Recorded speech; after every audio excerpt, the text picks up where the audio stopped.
1 tablespoon o 1 teaspoon ng sugar a day. 4 grams lang yata ng sugar ang kailangan ng brain natin. So, yun. Tapos yung iba sa kidney. O yan. Para lang may idea kayo. Kaya tumataas ang sugar sa umaga kahit wala pa tayong intake. Nagre-ready yung katawan natin dahil alam niya, gigising na at maraming gagawin sa araw-araw dahil napakasipag po natin, ma'am. O, diba? Ganun po yan, ma'am. Kaya normally sa umaga tumataas. Sa tawag po nila dyan, kahit i-research niyo po, basta yun lang alam ko, non-phenomena ang tawag nila dyan. Kaya sa umaga, kahit ako, ma'am, ang sugar ko nasa 100, minsan umabot ako ng 105 nang wala pa akong kinakain. Sa umaga lang yan. Pero sa hapon, makikita nyo, dahan-dahan bumababa, dahan-dahan bumababa, lalo na kapag nakapasting kayo. Kaya maganda rin na-discuss natin yan, ma'am, kasi yung iba nagtataka, uy, nakalukad ko na, bakit taas pa ni sugar mo, baka kumakain ka ng kanin. May mga ganun kasing comment eh. Pero sa totoo lang, ako, honestly, sa katawan ko, alam ko naman yung ginagawa ko, hindi ako kakain ng bawal. Kasi ako rin naman may hirapan, guys, di ba? Babalik ang gout, babalik ang sugar, tataas ang sugar ko ng hindi lang yung 105.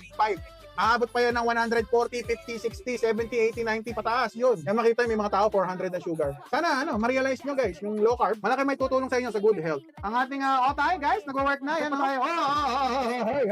Hey. 6.2 ma'am. Tingnan nyo sugar reading ko now. Bumababa na. Yan ang sinasabi ko eh. Alright.